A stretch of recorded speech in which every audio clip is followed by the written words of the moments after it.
Hello dear, इस video के अंदर आपका बहुत बहुत स्वागत है। हम स्टार्ट करने वाले हैं जी डीआई, डाटा इंटरप्रिटेशन। ठीक है। डीआई होता क्या है, मैं एक बार वो बता दूं कि आपको जो इन्फॉर्मेशन है वो अलग अलग फॉर्म में गिवन होती है। अलग अलग तरीके से डाटा को रिप्रेजेंट किया जा सकता है। पाई चार्ट के अंदर हो गया, टेबल की फॉर्म में हो गया, बार ग्राफ की फॉर्म में हो गया, लाइन ग्राफ की फॉर्म में हो गया। आगे हम क्वेश्चन देखेंगे तो सारी चीज़ें मिलेंगी।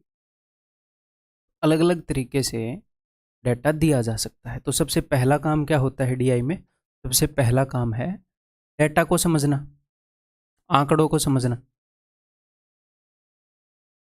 जनरली बच्चे क्या करते हैं, सीधा क्वेश्चन के ऊपर झपट्टा मारते हैं। क्वेश्चन को पढ़ेंगे सीधा, चलो क्वेश्चन पढ़ के सोल्व कर दूं। बट उस क्वेश्चन को समझने के लिए कई बार आपको पहले डाटा समझ में आना ज़रूरी है कि भाई 5 कंपनियों की डिमांड और प्रोडक्शन दे रखी है, क्या दे रखी है। क्वेश्चन में बोलेगा पी और क्यू की डिमांड फलाने और धकड़े की इस चीज़ से कितने % ज़्यादा है, कम है। तो क्वेश्चन उतने अच्छे से समझ में नहीं आएगा बिना डाटा पढ़े, जितना डाटा पढ़ने के बाद विजुअलाइज अच्छे से हो जाएगा। तो पहला काम क्या होता है? पहला काम होता है डाटा को समझना। उसके बाद दूसरा काम क्या होता है? क्वेश्चन को समझना। क्वेश्चन को करना नहीं, क्वेश्चन को समझना। ये ज़्यादा टाइम लेगा। क्वेश्चन को समझने का मतलब क्या है कि उसने क्या पूछा है, और डाटा को आप समझ चुके हो तो आपको आइडिया हो जाएगा कि ये कैलकुलेटिव है नहीं है, कितना टाइम लेगा। उसके बाद हम डिसाइड करते हैं कि क्या मैं क्वेश्चन को अभी करूं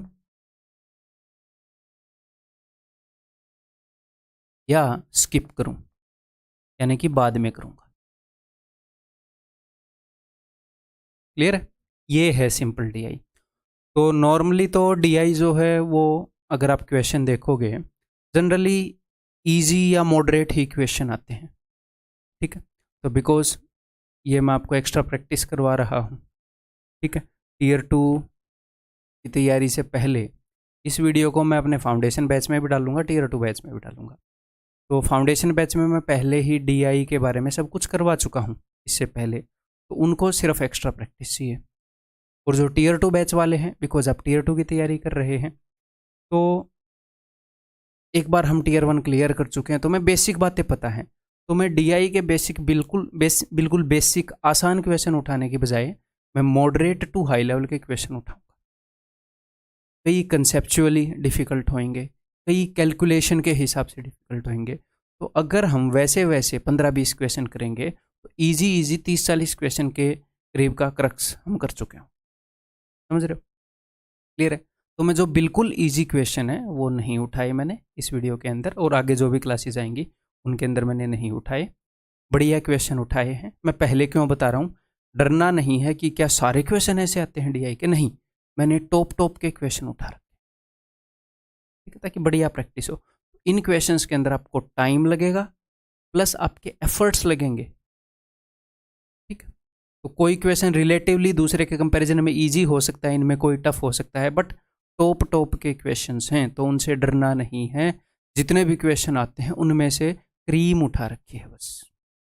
जैसे मैं आपको दूध की मलाई खिलाऊं तो आप बोलोगे क्या सारा दूध ऐसा होता है? मैं कहा नहीं, ये मलाई है, बाकी दूध तो लिक्विड है। ठीक, समझ गए भाई? तो स्टार्ट करते हैं फिर। पेन नोटबुक ले आओ, आराम से रिलैक्स होके मुंह धोकर रिफ्रेश होके बैठो। जोर लगेगा क्वेश्चंस को करने में। हैं कई कंसेप्चुअली मुश्किल होंगे, कई कैलकुलेशन के हिसाब से मुश्किल होंगे। स्टार्ट करता हूँ। ये लो जी, मेरे बताने से पहले हर एक क्वेश्चन को आपने करने की कोशिश करनी है, उसके बाद मेरी एक्सप्लेनेशन देखनी है। दी फॉलोइंग टेबल, तो सबसे पहले मैं क्या करूँगा, मैंने आपको क्या बताया, हम डेटा को समझेंगे। अब मैं डेटा को समझ रहा हूँ कि अच्छा ये क्या है। और अगर जैसे मान लो पाई चार्ट आएगा, किसी भी चीज़ का बेसिक बताने का अगर मुझे लगेगा ज़रूरत है तो वो मैं बता दूंगा, अपने आप बता दूंगा मैं। पहले हम डाटा को समझेंगे, फिर हम क्वेश्चन को समझेंगे। वीडियो में तो स्किप आप क्या ही करोगे, एग्जाम में आप डिसाइड करोगे स्किप करूँ या अभी करूँ, है ना। The following table shows the marks in percentage. अच्छा, परसेंटेज में मार्क्स शो कर रहा है। Obtained by 6 students in 4 different subjects. तो अच्छा, ये 6 स्टूडेंट हैं। जैसे मैं मन ही मन में ये पढ़ूंगा तो फिर मैं डाटा को देखूंगा, अच्छा ये 6 स्टूडेंट हैं, स्टूडेंट्स, ये 4 सब्जेक्ट हैं, तो इसके फिजिक्स में इतने % मार्क्स आए। ओके, इसके केमिस्ट्री में इतने % मार्क्स आए। एग्ज़ाम में ऑफकोर्स हम ये चीज़ें बोलेंगे नहीं, बट एक बार एनालाइज तो करेंगे। अच्छा, 6 स्टूडेंट के 4 सब्जेक्ट में ये मार्क्स हैं, तो हम समझ गए कि गिवन क्या है। Maximum marks in each subject is 100, maximum marks जो हैं वो 100 है। तो ये परसेंटेज में थे, तो 100 का 85% 85, 100 का 75% 75। तो ये एक्चुअल में मार्क्स भी हैं, सिर्फ परसेंटेज ही नहीं। 100 का तो जितना भी % निकालोगे उतना ही निकलेगा, तो एक्चुअल मार्क्स हैं ये एक हिसाब से, ऐसे मान लो। अब क्वेश्चन समझते हैं। अब ये क्वेश्चन आ गया, in which of the following subjects is the average of the percentage marks obtained by the 6 students the highest. कौन से सब्जेक्ट में जो एवरेज ऑफ परसेंटेज मार्क्स है वो हाईएस्ट है। तो आपको परसेंटेज का निकालना ज़रूरी नहीं है, क्योंकि आउट ऑफ 100 सब कुछ है, तो परसेंटेज निकाल लो या मार्क्स निकाल लो, कोई दिक्कत नहीं है। ओके जी। तो कौन से सब्जेक्ट में हाईएस्ट है, तो नंबर 1 तो ये तरीका है कि मैं आपको ये बता दूं कि डाटा को कंपेयर कर लो। बिकॉज मुझे आंसर पता है कौन सा है, तो मैं आपको बता सकता हूं कि देखो इसके ज़्यादा लग रहे हैं, बट एक्चुअल में अगर एग्ज़ाम में आप करोगे तो डाटा इस तरीके से आप ऐसे कंपेयर नहीं कर पाओगे। मोस्ट प्रोबेबली हर एक स्टूडेंट को जोड़ कर ही देखना पड़ेगा। तो हम जोड़ेंगे, कैसे जोड़ेंगे देखते हैं। एवरेज नहीं निकालूंगा मैं, अरे जिसका सम ज़्यादा होगा वही, उसी की एवरेज हाईएस्ट होएगी। एवरेज है क्या, सम डिवाइडेड बाई 6 करेंगे। तो देखते हैं, देखो 8 और 7 15 और 8 23, ठीक है। 9 9 9 9 3 27 और 23 50, तो 500 हो गए।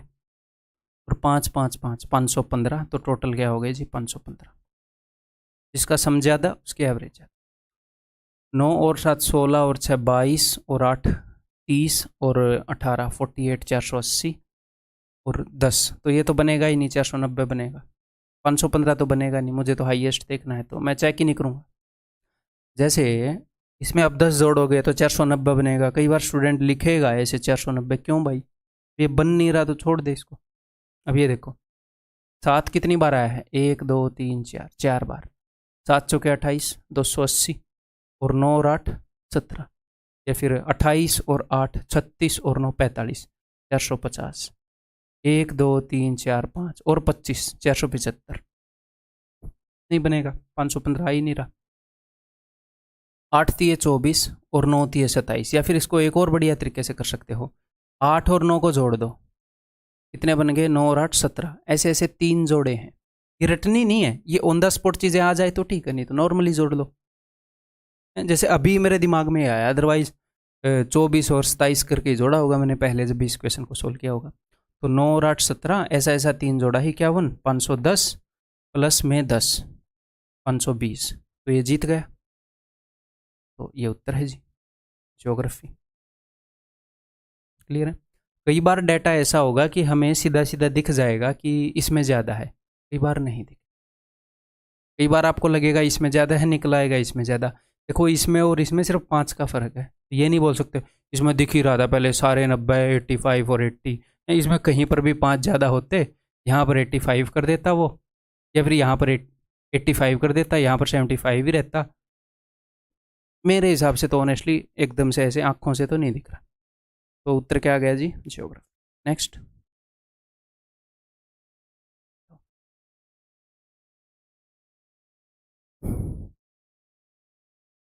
The table below gives the number of units of 4 different products manufactured by a company during 4 different months of a particular year। तो ये अलग अलग तरह के प्रोडक्ट बनाए हैं 4 अलग अलग तरह के महीने में एक कंपनी ने। जैसे जनवरी में इतनी प्लेट बनाई और जो मार्च में इतनी कटोरियाँ बनाई, ठीक है, हम समझ गए। अलग अलग प्रोडक्ट बनाए हैं, कौन से महीने में कितने बनाए हैं, ये क्यों। अब क्वेश्चन देख, the total number of units manufactured in March, March में जो यूनिट्स बनी हैं ऑफ ऑल दी 4 प्रोडक्ट्स, ठीक है, is what % of total number of spoons manufactured in these 4 given months taken together. March में जो सारी चीज़ें बनी हैं वो कितने % हैं, जितनी भी सारी स्पून बनी है 4 महीने में उसकी। तो मार्च में टोटल कितनी चीज़ें बनी हैं, ये इन सब का सम करोगे, ये कितने % है, जितनी भी स्पून बनी है इन सब के सम। सिंपल है, जोड़ना ही है, कर लेते हैं। इजी है क्वेश्चन। मैंने क्यों लिया, क्योंकि बहुत ज़्यादा जोड़ना पड़ रहा है, तो अभी जोड़ते हैं। देखो दो दो दो दो तीन 6 और 3 9 900, 6 और 3 9 और 9 18 180, 900 और 180 1080 और 16 तो 1096। क्या पूछा है? This is what percent of, ये कितने परसेंट है? ओके, इन सब का। दो दो दो दो दो चौके 8 800, 8 और 3 11 और 8 19 190, 800 और 190 990, 6 और 4 10 990 और 10 1000। ये 1000 का कितने परसेंट है? सिंपल है भाई, कितने परसेंट है? 109.6। That's it, option. आगे बढ़ूं?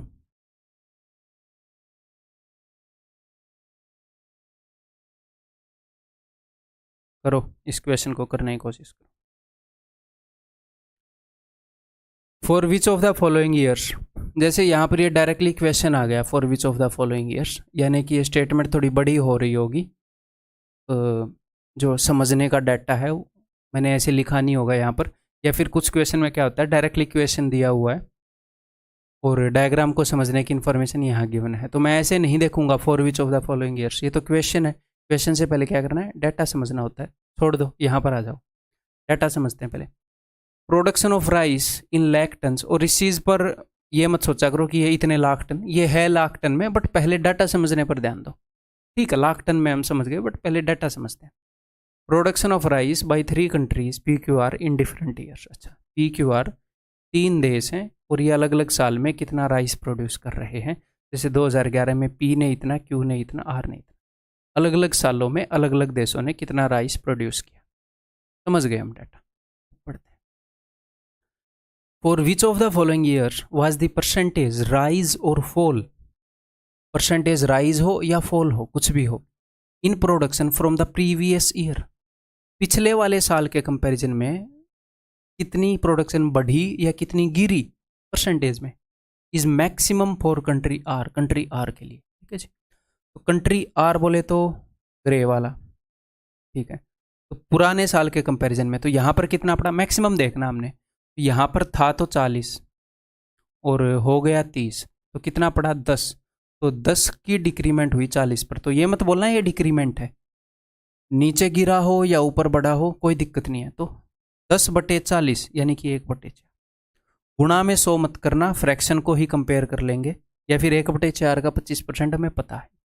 फिर अगले साल कितना हो गया भाई, 50 हो गया, आपको दिख रहा है, तो 20 बढ़ गया, तो 20 बढ़ गया 30 पर, 2/3, ये 66.66 है, तो ये तो कट गया 25%। मैक्सिमम बताना है। फिर अगले साल घट गया, कितना हो गया, 20 हो गया, तो 3 पड़ गया 5 पर, तो 3/5 कितना हो गया, 60, बट ये 66.66 है, कट चुका है। ठीक है, अगले साल कितना हो गया, 50 हो गया, तो ये उत्तर है भैया। देखो, या फिर डायरेक्टली देखकर भी हमें पता लग रहा है। देखो, ये भी 50 हुआ था, ये भी 50 हुआ था, लेकिन ये 30 से हुआ था, ये 20 से हुआ था। यहां पर ज्यादा इंक्रीमेंट और ऊपर से बेस भी छोटा है, ऊपर से बेस भी छोटा है। यहां पर परसेंटेज 30 पर देखी जाएगी, यहां पर परसेंटेज 20 पर देखी जाएगी, ये 150% है, ये भी नहीं होएगा, ये हो जाएगा। तो 2015 में with respect to previous year ज्यादा परसेंटेज का इंक्रीमेंट या डिक्रीमेंट ज्यादा चेंज है। ठीक, क्लियर है भाई?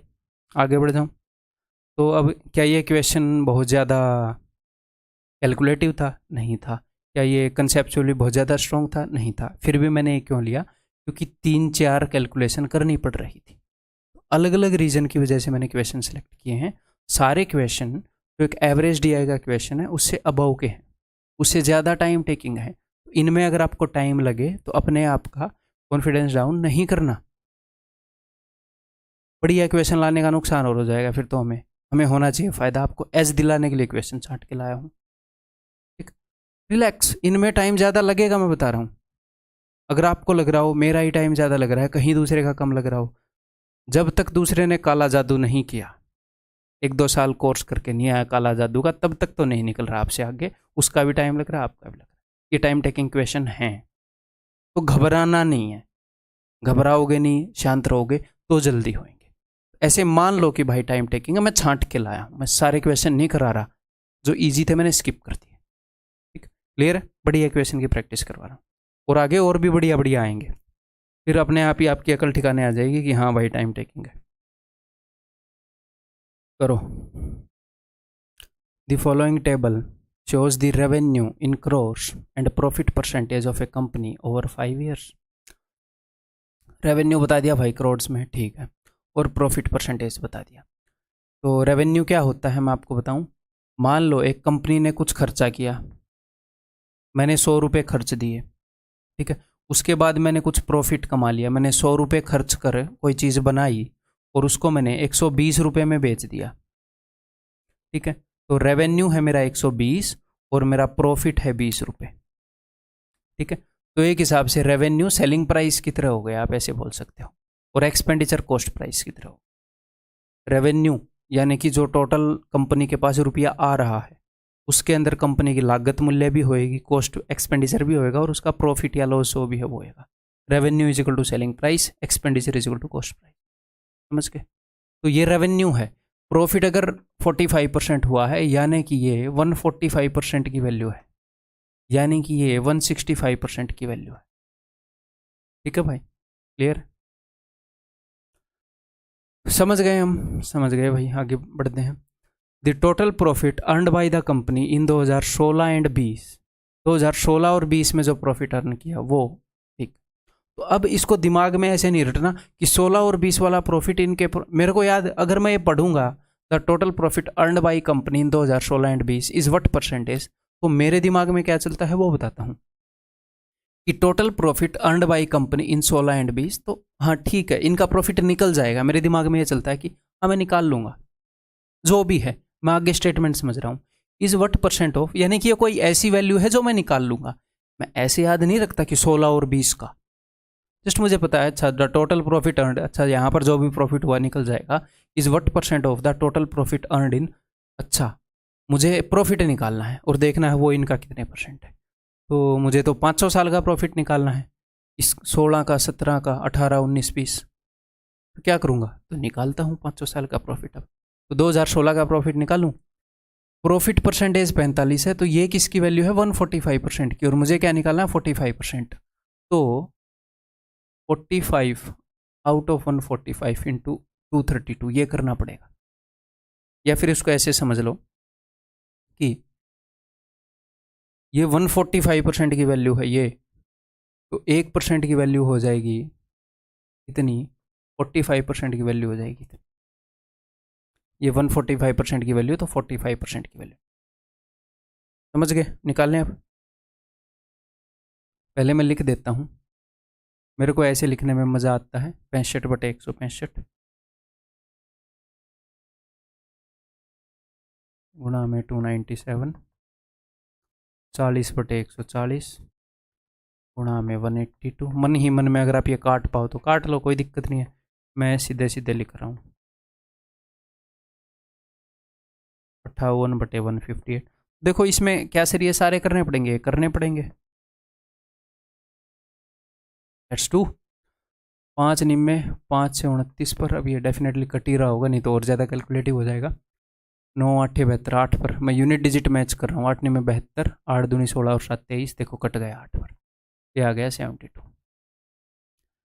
5 से गया 13 पर, 5 से जाएगा 33 पर, 11 3 33, 11 दूनी, मैंने मन ही मन में चेक कर लिया था, 7 और 2 9, ये डिवाइड हो रहा है 11 से, 11 7 3 निम्मे 13 निम्मे 117, ठीक।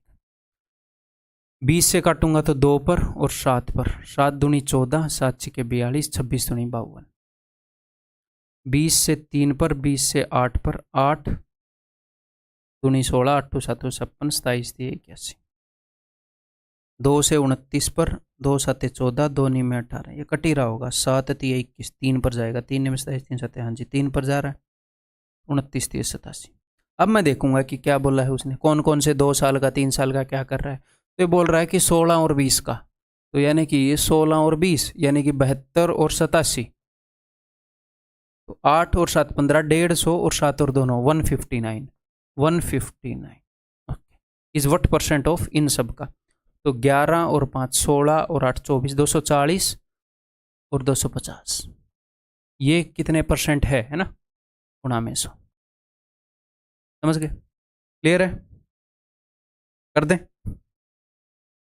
50 दूनी 50 पांजे, ऊपर नीचे 2 कर देता हूँ गुणा, ताकि कितने के बाद यहाँ पर 10 बन जाएगा, 1 के बाद पॉइंट लगा देंगे।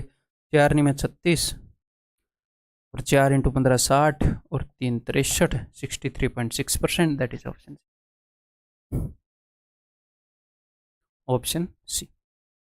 ठीक है भाई, क्लियर है? आगे बढ़ जाऊं?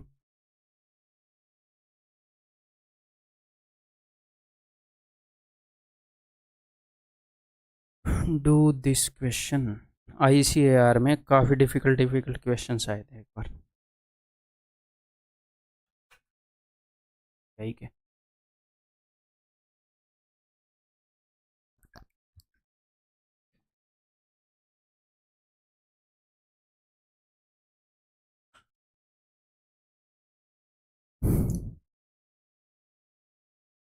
if the expenditures of company A and B in 2018 were in the ratio 3:2,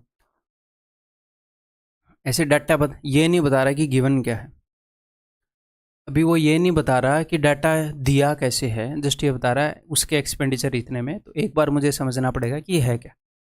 अब पहले ये पढ़ेंगे, पहले डाटा समझना कि भाई डाटा समझने का मतलब कि गिवन क्या है भाई, क्या क्या गुल खिला रखा है। Percentage profit earned by companies A and B in 2017 to 20। अच्छा जी, तो 2017 में कितने परसेंट प्रॉफिट हुआ अलग अलग कंपनियों का? अच्छा, 18 में कितने कितने परसेंट, 17 से लेकर 20 तक। तो मैं समझ गया प्रॉफिट परसेंटेज तेरा। अब मैं चलूंगा। If the expenditure of company A and B in 2018 were in the ratio 3:2, इनके एक्सपेंडिचर का रेशियो 2018 में 3:2 था। ओके जी। एंड द टोटल इनकम, तो टोटल इनकम इतनी थी। तो ये मैंने आपको क्या बता रखा है कि एक्सपेंडिचर है कुछ, उसके ऊपर कुछ प्रॉफिट होएगा और फिर जाकर इनकी इनकम बनेगी। इनकम यानी कि रेवेन्यू। लास्ट क्वेश्चन में उसने रेवेन्यू बोला था, इस क्वेश्चन में इनकम बोल। तो ये क्या है? एक्सपेंडिचर, जो भी उनका खर्चा है एक्सपेंडिचर। ठीक, तो उसने 2 कंपनियों के एक्सपेंडिचर का रेशियो बता दिया। ठीक है जी। उनका प्रॉफिट परसेंटेज हमें पता है, जी हाँ, और उसने ये वाली वैल्यू दे दी, जी हाँ। तो मैं क्या करूँगा, मैं ऐसी ही एक सिमिलर सिचुएशन क्रिएट कर लेता हूँ। तो कंपनी ए और बी का मैंने ये मान लिया कि इसकी 300 है एक्सपेंडिचर, इसकी 200 है। ये क्या है? ये मैंने एक्सपेंडिचर मान लिया, एक्सपेंडिचर का रेशियो। एक इमेजिनरी सिचुएशन क्रिएट कर रहा हूँ। तो अब की बात बोल रहे हैं 2018 की एक्सपेंडिचर। ठीक है, तो 2018 की, तो 2018 में कंपनी ए यानी कि ये चौंस वाली कंपनी ए का प्रॉफिट है 40%। अब यहाँ पर मैं लिख रहा हूँ इनका प्रॉफिट, तो इसका प्रॉफिट 40%, 1% तो 3 हो गया, तो 20। इसका रेवेन्यू कितना हो जाएगा भाई? इसकी इनकम कितनी हो जाएगी भाई? इसकी इनकम हो जाएगी 420। ठीक है, कंपनी बी का प्रॉफिट कितना है?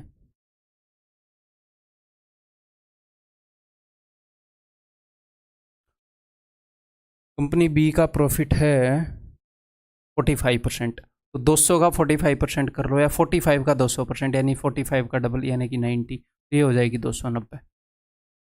ओके, तो इन दोनों का सम कितना हो गया? इन दोनों का सम हो गया 710।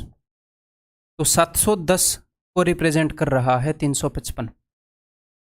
अब ये किसकी वैल्यू पूछ रहा है? तो यहाँ पर आपको डायरेक्टली दिख रहा है, अगर ना दिखे तो वैसे कर सकते हो। यहाँ पर डायरेक्टली दिख रहा है कि हाफ हो गई हैं रियल चीज़ें, हमारी इमेजिनरी सिचुएशन से हाफ हैं।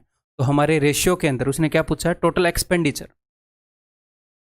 ठीक है, तो हमारे रेशियो के हिसाब से ये क्या है? 500 है। तो रियल में ये क्या हो जाएगा? Half Guna, that will be 250। ठीक, clear?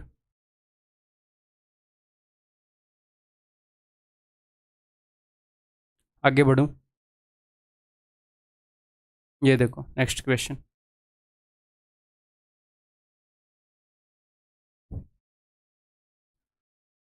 The following table gives the information about the populations of 5 different cities in the year 2020। तो ये 5 अलग अलग शहर हैं, इनकी टोटल पॉपुलेशन इतनी है। ठीक है भाई, परसेंटेज ऑफ मैन, यानी कि इसका 45% मैन है, इसका 35% वीमेन है और इसका 20% चिल्ड्रन है। समझ गए? वो एक मीम देखा है, समझ गया, तो बस वही फीलिंग आ गई। ठीक है, समझ गया। Next, in city R among the children the ratio of boys to girls is 2:3। City R में जो बच्चे हैं कितने परसेंट है हमें पता है, ठीक है, उसमें बॉयज़ इज टू गर्ल्स का रेशियो ये है। तो इस इंफॉर्मेशन को ज़्यादा दिमाग पर ये मत लगाया करो कि गिवन क्या, कि वैल्यूज़ क्या गिवन है, ये मत समझा करो कि अच्छा इसका 2:3 है। सिर्फ ये समझो कि कुछ गिवन है कि सिटी आर में बॉयज़ और गर्ल्स का रेशियो बता दिया। मैं चाहूँ तो यहाँ पर बॉयज़ एंड गर्ल्स निकाल सकता हूँ, जो भी ये सिटी है टोटल गिवन है, इसका 10% बॉयज़ एंड गर्ल्स हैं, जो भी रेशियो ज़रूरत पड़ेगी तो निकाल देंगे, नहीं तो नहीं निकालेंगे, simple. And in city P among the children the ratio of boys and girls is this. Okay, मैं समझ गया। अब आगे पूछ क्या रहा है वो देखते हैं। What was the total number of girls among the children in city P and R, यानी कि गर्ल्स निकालनी है। अब फोकस करते हैं, देखो, in city R among the children the ratio of boys and girls, girls निकालनी है तो ये 3 निकालना है, 3/5। टोटल बच्चे अगर 5 हैं उसमें से 3 गर्ल्स हैं। सिटी आर पर फोकस करो। सिटी आर में 42,000 है, उसका 10% ये है चिल्ड्रन, तो एक के बाद पॉइंट लगा दो, 4200 नंबर ऑफ चिल्ड्रन आ गया। इसमें से 3/5 गर्ल्स हैं, खत्म। यही है ना, सिटी आर का पहले बोला ना उसने, ओके। और गर्ल्स बाद में, ये बात भी ध्यान रखनी है, बॉयज़ कब बोला, गर्ल्स कब बोला, और नीचे फिर ये गर्ल्स और बॉयज़ बोल देता है, यहाँ तो बॉयज़ और गर्ल्स बोलिए पलट भी देता है, तो थोड़ा ध्यान रखना डीआई के क्वेश्चन में इन चीज़ों का। अगर आपको लगे सर इससे ज़्यादा टाइम लग रहा है तो टेंशन मत लो, जब क्वेश्चन गलत होगा, जब एक आता हुआ क्वेश्चन गलत होगा और 1 नंबर की वजह से आप एग्जाम में रह जाओगे, फिर जो 1 साल लगेगा ना वो टाइम ज़्यादा ही होगा, यहाँ पर जो 5 सेकंड एक्स्ट्रा लग रहे हैं उससे। कामली करने की प्रैक्टिस हमें करनी है घर पे, ताकि हम वहाँ पर कामली कर पाएँ, अपने पेपर को ख़राब ना करें, अपनी मेहनत रंग लाए। ठीक, देखो, ठीक है, ये मैं निकाल लूँगा। आगे बढ़ते हैं। पी में कितने हैं, इसका 20%, तो इसका 1% तो है 468, 20% हो जाएगा, 1% गुणा में 20। इसमें से गर्ल्स निकालनी है मुझे, बॉयज़ इज टू गर्ल्स 4/9 है, तो इनको निकाल के जोड़ना है बस, तो अभी जोड़े देते हैं। 9 पंजे 45, 9 दूनी 18, ये कितने हैं, 3 दूनी 6, 6 दूनी 12, 6 चौके 24 और 1 25, 4 दूनी 8, 1 0 तो है ही है, 8 दूनी 16, 1 8 पंजे 40 और 1 41, तो ये हो जाएगा जी 5 और 1 6, 4 और 2 6। जैसे मैंने यहाँ पर प्लस का निशान बना दिया। कई काम मैं ऐसे करता हूँ जो आप एग्जाम में नहीं करेंगे, ठीक है, आपको बाद में ये पीपीटी मिलेगी, तो मैं चाहता हूँ वो भी थोड़ी सी यूज़फुल हो जाए, तो एक आधी स्टेप में लिख देता हूँ ऐसे। आपको सिर्फ इस पे फोकस करना है, जितना आप अपने कंफर्ट के हिसाब से बढ़िया कैलकुलेशन कर सकते हैं, कम लिख के उतना करना है। आगे बढ़ जाऊँ अब,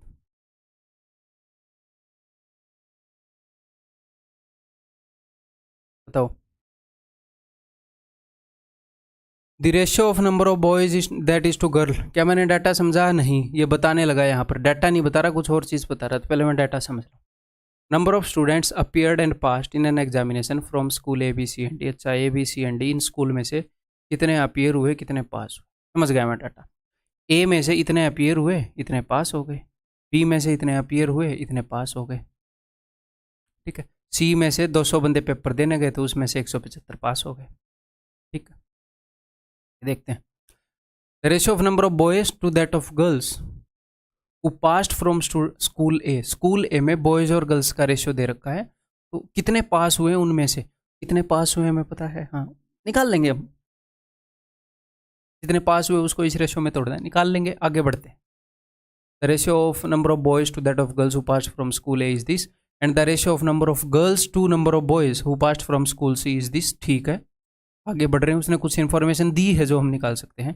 the total number of girls passed from school A and C is what percent of total number of students who appeared from school B and D, ठीक है। आईसीआर का लग रहा है मुझे, हाँ बोला था ना आईसीआर में बढ़िया क्वेश्चन आए थे डीआई के। तो ये एक एवरेज क्वेश्चन से या फिर जो डिफ़िकल्ट क्वेश्चन आते हैं उनसे भी थोड़ा लेंदी टाइप का है, एक आधी बार ऐसे क्वेश्चन आते हैं, पर डरना नहीं है, अभी इनकी प्रैक्टिस करो, अभी इनकी प्रैक्टिस करोगे तभी वहाँ पर उसको कर पाओगे। क्या मैं इसको राउंड 1 में करूँगा इस क्वेश्चन को एग्जाम में? बिल्कुल भी नहीं करूँगा। जब मैं इस डाटा को पढ़ूंगा, इसको पढ़ूंगा कि टोटल नंबर ऑफ, अच्छा और भी निकालना है, मैं स्किप कर दूंगा, मैं मार्क कर दूंगा, या फिर कि यार मैंने पूरा नहीं पढ़ा लेकिन यहीं तक मुझे लग गया था लेंथी होएगा, मार्क कर दूंगा, बाद में देखेंगे, राउंड 1 में नहीं करेंगे, ठीक है। चलिए जी, अब तो करेंगे। तो क्या पूछा इसने, total number of girls passed from schools A and C is what percent of total number of student who appeared from school B and D. निकाल लेंगे। तो ए और सी से गर्ल्स कितनी, ए में जो पास हुए उसमें से पहले किसका बताया इसने, boys to that of girls, ये हैं गर्ल्स। 4/9 है, 9 में से 4 कर लें। ए में कितने पास हुए भैया, 180। अब ध्यान से देखो, 5 और 4 9, 9 रेशियो में 9 है, ये 180 है, तो 9 का 20 गुना है, तो 4 का 20 गुना 80 होगी गर्ल्स। ठीक है, वो जानबूझ के ऐसा डाटा देता है कि एटलीस्ट इतनी तो मदद मिल जाए, नहीं मिलेगी तो 180 इंटू 4/9 करूँगा। लेकिन जब भी बंदों की बात है, number of boys and girls, तो गुणा में मिलेंगे ही। 1.5 बंदे, 3.5 बंदे, ऐसा तो होता नहीं है। ठीक है, अब दोबारा उसने क्या बताया, ध्यान से सुनिएगा, the ratio of number of girls to that of boys, girls पहले ले ली, यानी कि ये 4 वाली गर्ल्स है। ठीक है, इन सी, तो सी में 175 पास हुए हैं, 4 और 3 7, 7 का 25 गुना है, तो 4 का 25 गुना 100, तो ए और सी में टोटल नंबर ऑफ गर्ल्स हो गए 180। ये is what percent of total number of students who appeared from B और डी, बी और डी में जो अपीयर हुए हैं, 300 200 500, 25 और 25 50, 180 इज व्हाट परसेंट ऑफ 550। समझ में आ गई बात, क्लियर है?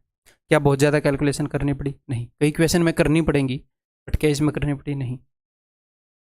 ठीक, घबराना नहीं है। तो गुणा में 100 करने के बजाय पहले वैसे देखते हैं।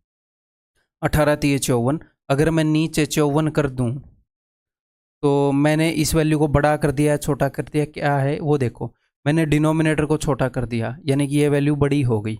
तो हमारा जो आंसर है वो तो ये है, हमारा आंसर इज लेस देन 1/3, 33.33 से कम है।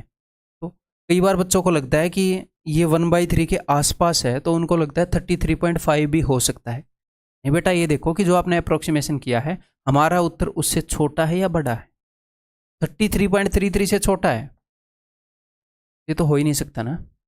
33.33 से छोटा। अच्छा, अब हो सकता है आपको डाउट आए कि ये होगा या ये होगा, फिर आपको वैसे करना पड़ेगा, फिर कर लेते हैं। ऐसा एक्चुअल में होता है कई बार। 11 3 33, 3 11 3 33, 33 7/11, तो ये हो जाएगा 11 3 33, 11 दूनी 22 होएगा, 22 8/11। ठीक है, तो ये हो जाएगा 32.7। ठीक है, क्लियर है? आगे बढ़ जाऊँ, वंस अगेन रिमाइंड करवा देता हूँ कि ये वो वाले क्वेश्चंस हैं जो मॉडरेट टू डिफ़िकल्ट हैं, और मॉडरेट टू डिफ़िकल्ट में भी डिफ़िकल्ट के पास वाले हैं बहुत सारे क्वेश्चन, तो प्लीज़ इनसे अपना कॉन्फिडेंस डाउन नहीं करना, बस सीखना है। मैं बिल्कुल बेसिक क्वेश्चन नहीं सिखाना चाह रहा था। जैसे इस एक क्वेश्चन के अंदर ही 3 बेसिक क्वेश्चन आ गए, वो जनरली सिर्फ ये पूछ लेता है, सिर्फ ये पूछ लेता है, उसने एक और चीज़। 3 बेसिक क्वेश्चन प्रैक्टिस हो गए अपने ना।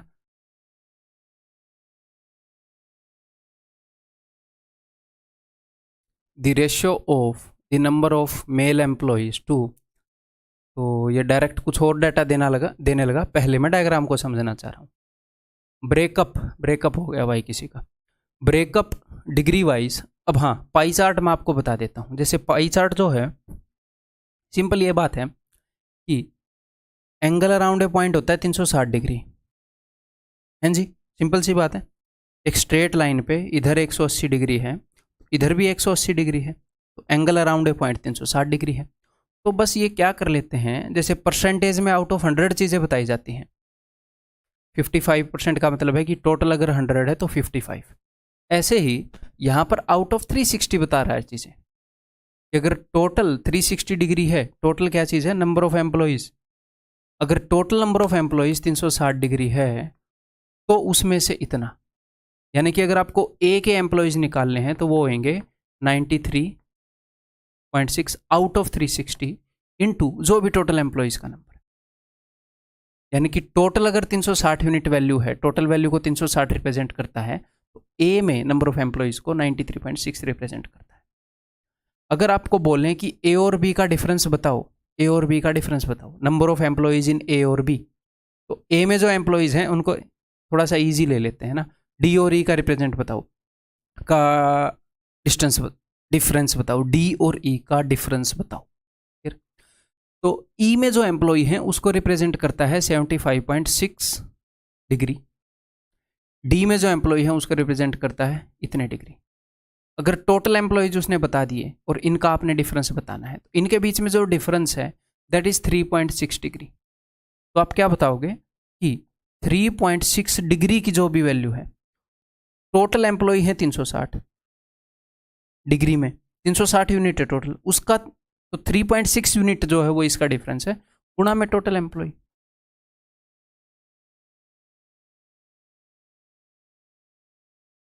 या फिर इसको एक और तरीके से बताऊं,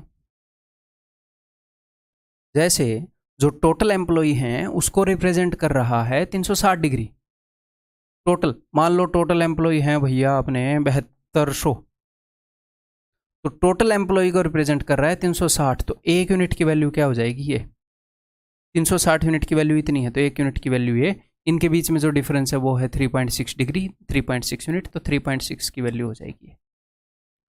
तो कोई नई चीज़ नहीं है, जो परसेंटेज की अंडरस्टैंडिंग है वही अंडरस्टैंडिंग यहाँ पर है। परसेंटेज में टोटल चीज़ को रिप्रेजेंट क्या करता है 100, यहाँ पर टोटल चीज़ को रिप्रेजेंट कर रहा है 360। बस यहाँ पर भी कई बार एग्जामिनर ऐसे डाटा दे देता है कि ए की वैल्यू है 54%, तो फिर तो पाई चार्ट का जो बेसिक नॉलेज है वो तो ख़त्म ही हो गया। फिर तो 54% ए में, चाहे वो ऐसे दे लेता है इस डाटा को फिर कि ए में 54, बी में 36, ऐसे करके सी में इतने, ठीक है। तो पाई चार्ट की एक ही अंडरस्टैंडिंग है कि टोटल को 360 से रिप्रेजेंट कर रहे हैं बस, बाकी वैल्यू बदली है, परसेंटेज में टोटल 100, पाई चार्ट में 360, अंडरस्टैंडिंग वही है। ठीक है भाई, क्लियर? करें अब क्वेश्चन, इसको रब कर दूं।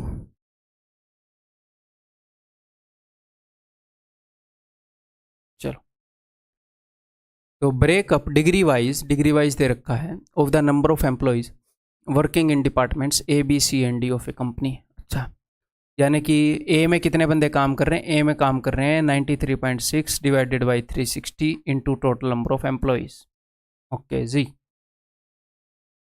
अब उसने क्या बताया, number of employees in department is equal to B is equal to 432, तो डिपार्टमेंट बी यानी कि इतने यूनिट की वैल्यू ये है, इतने यूनिट की वैल्यू निकाल सकते हो, निकाल सकते हैं। इतने यूनिट की वैल्यू ये है तो इससे डिवाइड करूंगा तो एक यूनिट की वैल्यू आ जाएगी, इतने यूनिट की गुणा में मल्टीप्लाई करके निकाल सकता हूँ। अगर टोटल एम्प्लॉय निकालने हैं तो इतने यूनिट की वैल्यू ये है, तो एक यूनिट की वैल्यू हो जाएगी 64.8, टोटल एम्प्लॉय यानी कि 360, तो 360 की वैल्यू हो जाएगी इतनी, ये टोटल एम्प्लॉय आ गए। तो आप कुछ भी कर सकते हो, उसने बी में एम्प्लॉय बताए हैं, अब वो कुछ भी पूछ सकता है क्योंकि हम कुछ भी निकाल सकते हैं। ओके, देखते हैं भाई। The ratio of number of male employees to the number of female employees in department D is 7:9। Mail और फीमेल का ये रेशियो है डिपार्टमेंट डी में। तो मैं क्या बता सकता हूँ कि डिपार्टमेंट डी में जो एम्प्लॉय हैं इसको अगर मैं ब्रेक कर दूँ 7:9 में, तो जो फीमेल एम्प्लॉय है वो कुछ ना कुछ आ जाएंगे, 72 के 9/16, 9 और 7 16, 72 के 9/16, इतने यूनिट की वैल्यू आप निकाल सकते हो अगर चाहो तो। फिलहाल मैं सिर्फ आपको पाई चार्ट ही समझा रहा हूँ। तो 64.8 यूनिट की वैल्यू इतनी है, एक यूनिट की वैल्यू आ जाएगी, गुणा में ये कर दोगे तो फीमेल भी आ जाएंगे, मेल भी आ जाएंगे, हम कुछ भी निकाल सकते हैं। ठीक है भाई, अब मैं ये क्वेश्चन करने के मोड में आता हूँ। ओके, तो डिपार्टमेंट डी में मेल और फीमेल का रेशियो बता दिया, एंड 33%, 33 1/3 यानी कि 1/3 of the employees in office E are females. अगर 1/3 फीमेल हैं तो यानी कि 2/3 मेल है, या फिर 1 फीमेल है 2 मेल हैं, 3 में से 1 फीमेल है बाकी के 2 मेल हैं। ठीक है जी, ऑफिस ई में। Then the difference between the total number of males in department D and E together. अच्छा, डिपार्टमेंट डी और ई में जो डिफरेंस है between the total number of males, D में कुछ मेल्स होंगे, ओके जी, और ई में कुछ मेल्स होंगे, ठीक है जी, उनका जो डिफरेंस है, total number of males in D and total number of males in E, उनका जो डिफरेंस है, and the total number of females in these 2 department is X. अच्छा, ओके, तो थोड़ा सा मैं चेंज करता हूँ, मैंने आगे की स्टेटमेंट नहीं पढ़ी थी ना, फिर से बताता हूँ एक बार। Then the difference between the total number of males in department D and E together, D और ई में जो टोटल मेल है उनका और डी और ई में जो टोटल फीमेल है उनका जो डिफरेंस है वो एक्स है। Then the value of X lies between, तो एक्स की वैल्यू किन के बीच में लाई करती है। तो मेरे बताने से पहले एक बार खुद करने की कोशिश करोगे, मैं तो बता ही दूंगा, करूं फिर? ठीक है, तो डी और ई में जो टोटल मेल है मिला के और डी और ई में जो टोटल फीमेल है उनका डिफरेंस बताना है। कैसे देखते हैं फिर। तो मैं ये कोशिश करूँगा कि वो जो डिफरेंस है मैं उसको सिर्फ डिग्री में निकाल लूँ। मैं ये नहीं निकालना चाह रहा कि डी में टोटल मेल कितने हैं, नंबर में नहीं निकालना चाह रहा। डी में टोटल फीमेल कितनी है, फिर ई में टोटल मेल और फीमेल कितने हैं ना, मैं सिर्फ फोकस करूँगा कि जो डिफरेंस है उनका जो हमें निकालना है मैं उस चीज़ को निकाल लूँ। बिकॉज सब कुछ डिग्री में गिवन है तो मैं डिग्री में ही निकाल लूँ, और फिर मुझे पता है कि इतने डिग्री की वैल्यू इतनी है, फिर उसकी एक्चुअल वैल्यू निकाल लें। ठीक है, ओके। तो मेल और फीमेल का डिफरेंस बताना है, तो पहले मैं डी में देखता हूँ, डिपार्टमेंट डी में। तो मैं ये देखूंगा विद रिस्पेक्ट टू मेल, मैं देख रहा हूँ कि मेल कितने ज़्यादा हैं। हो सकता है किसी डिपार्टमेंट में मेल ज़्यादा हूँ, किसी में फीमेल ज़्यादा हूँ, तो मैं निकाल रहा हूँ मेल कितने ज़्यादा है। ठीक है जी, तो यहाँ पर मेल इज टू फीमेल का रेशो है। ठीक है, या फिर अब मैं ये देख रहा हूँ कि फीमेल कितनी ज़्यादा है, ऐसे मान लो। अच्छा, यहाँ पर मेल ज़्यादा है तो मेल ज़्यादा ही देख लेते हैं। तो अगर टोटल एम्प्लॉई 9 और 7 16 हैं, 9 और 7 टोटल एम्प्लॉई डी में 16 हैं, तो इनका डिफरेंस है 2 का, तो मेल 2 कम है ना। टोटल एम्प्लॉई 16 हैं तो मेल 2 कम है, तो 2 आउट ऑफ 16। अगर टोटल एम्प्लॉई 16 है तो मेल 2 कम है, गुणा में जितने भी यहाँ पर एम्प्लॉई हैं उसका 2/16 डिफरेंस है मेल और फीमेल का। मेल इतने कम है तो टोटल एम्प्लॉय कितने हैं डी में, 72। ये मैंने डिफरेंस निकाल लिया। अब मैं ई में देख रहा हूँ, अगर ई में टोटल एम्प्लॉय 3 हैं, 2 और 1 3, तो 2 मेल हैं 1 फीमेल है, तो मेल 1 ज़्यादा है। तो अगर टोटल एम्प्लॉय 3 है तो 1 ज़्यादा है मेल, यानी कि 1/3। टोटल एम्प्लॉय 3 है तो मेल 1 ज़्यादा है, तो कौन सा है, ई में टोटल एम्प्लॉय, ई में टोटल एम्प्लॉय इतने डिग्री में, तो मैंने डिग्री में निकाल लिया इनका मेल और फीमेल का जो भी डिफरेंस है वो। ठीक है जी, काटा पीटी कर लेते हैं। लेटेस्ट डू था काटा पीटी। 2 एकम 2, 2 8 16, 8 9 72, माइनस का 9। ये देखना ज़रूरी है भाई, ये यहाँ पर फीमेल ज़्यादा थी, यहाँ पर मेल ज़्यादा थे, तो इसीलिए ये ध्यान रखना है कि हम मेल ज़्यादा देख रहे हैं फीमेल ज़्यादा। जहाँ पर दूसरी चीज़ ज़्यादा मिल जाएगी तो नेगेटिव साइन से रिप्रेजेंट करेंगे। तो 3 से 25.3, 3 से काट रहा हूँ 25.2, ऐसा ही आएगा क्या? ठीक है, तो 15 में से 9 गए, 8 6, तो 16.2, 16.2 का फ़र्क है। तो मेल और फीमेल में जो भी उसने पूछा था कि डी और ई में जो टोटल मेल हैं और जो टोटल फीमेल हैं उनका डिफरेंस कितना है, मैंने डी में ही मेल और फीमेल का डिफरेंस देख लिया, मैंने ई में ही मेल और फीमेल का डिफरेंस देख लिया, फिर ओवरऑल वो डिफरेंस मैंने जोड़ दिया, तो इतने डिग्री ज़्यादा है मेल, इतने डिग्री की जो भी वैल्यू है वो उत्तर है। तो इतने डिग्री की वैल्यू उसने बता रखी है, तो निकाल लेते हैं इतने डिग्री की वैल्यू। इतने डिग्री की वैल्यू ये है, तो 1 डिग्री की वैल्यू क्या होगी, 432 बटे में 64.8।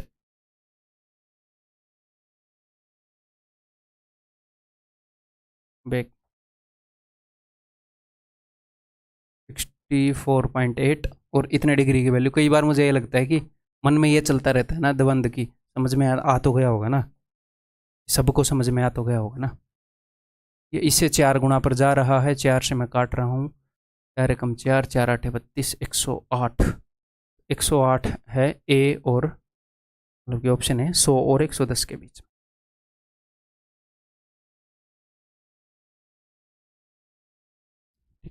क्लियर है, आगे बढ़ जाऊं।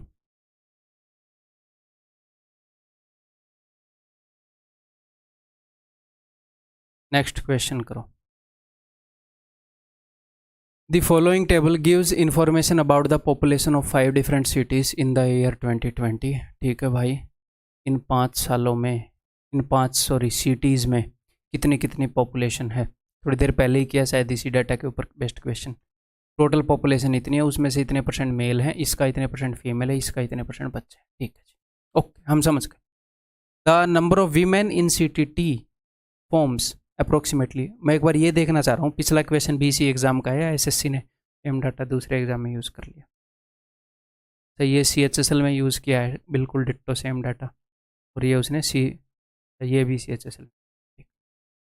वैसे वो एग्ज़ाम में भी सेम डाटा ऐसे बदलता रहता है, सेम डाटा, उसे ये आइडिया रहता है कि सेम क्वेश्चन बैंक, पहले मैंने देखे हैं सेम क्वेश्चन बैंक यूज़ कर रहा है SSC अलग अलग एग्जाम्स के लिए, ठीक है, जो भी वो कंडक्ट कर रहा है। तो इसीलिए मैं ऐसे बोलता हूँ कि यू कैन नॉट डिफ्रेंशिएट कि ये क्वेश्चन CAGL का है, ये CHSL का है। ऐसे कई बार बंदे बोलते हैं ना कि CHSL के लिए CHSL के प्रीवियस ईयर क्वेश्चन करो, नहीं, वो सेम क्वेश्चन बैंक यूज़ करा है, हमें सारे करने चाहिए, इसलिए मैं सारे मिक्स कराता हूँ, सारे एग्जाम में से बढ़िया उठा के। ठीक, the number of women in CTT forms approximately what % of number of man in CTP?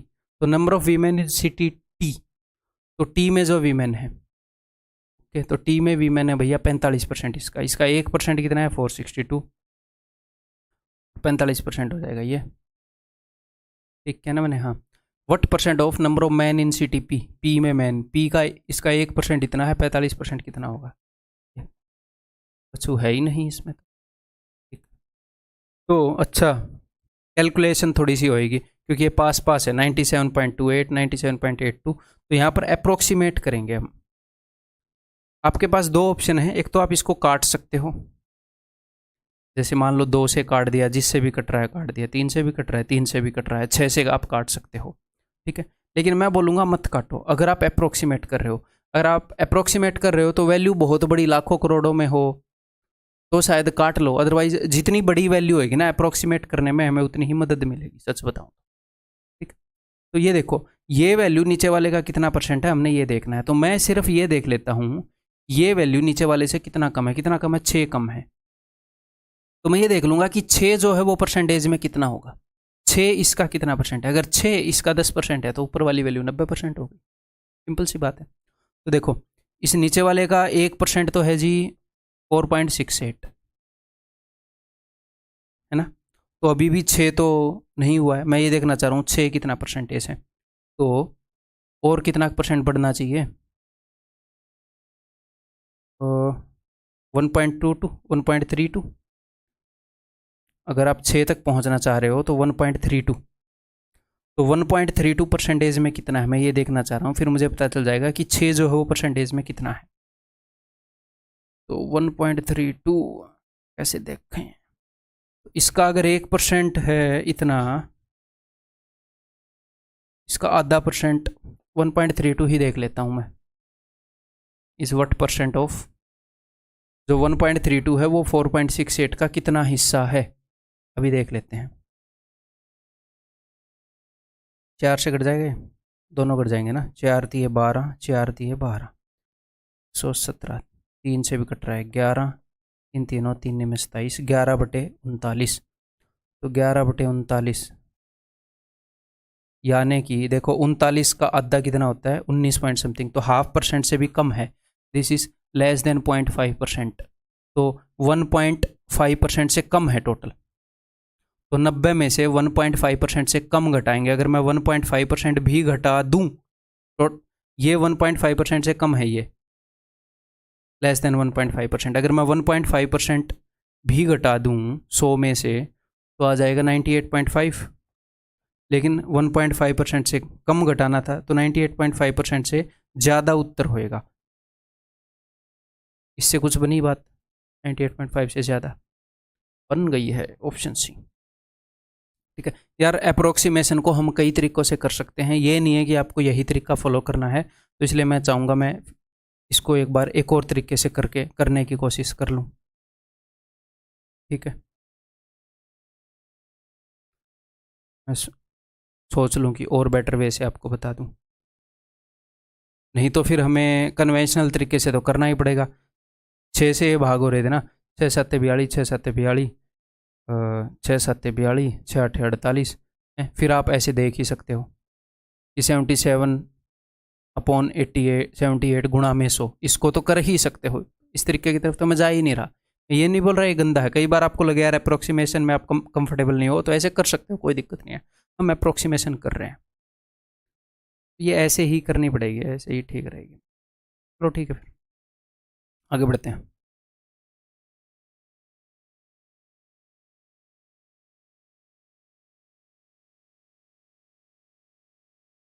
या एक और तरीके से करवा देता हूँ, देखो एक और तरीके से कर सकते हो, यहाँ पर तो मैं 6 को ही अप्रोक्सीमेट कर रहा था।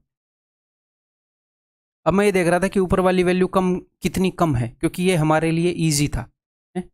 इसी चीज़ को मैं दूसरे वे से बता देता हूँ आपको।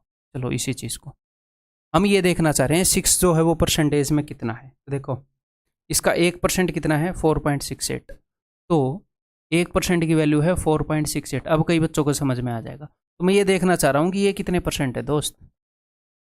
तो इन दोनों का और मुझे कितना एक्स्ट्रा बढ़ना है 6 तक जाने के लिए, तो मुझे बढ़ना है 1.32। तो 1.32% में कितना है वो मैंने देखा था, वो था लेस देन 0.5%। अब आपको समझ में आ जाए, ठीक है। तो ओवरऑल 6 की वैल्यू क्या हो गई, 6 की वैल्यू होगी लेस देन 1.5%। तो मैंने 100 में से 1.5% घटाया है, तो क्या आ गया 98.5%। तो अपना उत्तर मोर देन 98.5% हो गया, क्योंकि मैंने 1.5% घटा दिया, लेकिन मुझे इससे कम घटाना था, तो इससे ज़्यादा उत्तर होगा। अभी मैं अच्छे से समझा पाया। नेक्स्ट, तो number of questions bye definitely come होंगे, जितने मैं इजी क्वेश्चंस करवा सकता था उससे कम, क्योंकि एक मुश्किल क्वेश्चन में एक से ज़्यादा क्वेश्चन है। ये करो, given that the total number of students is 100। Okay, पहले मैं ये देख लूँ।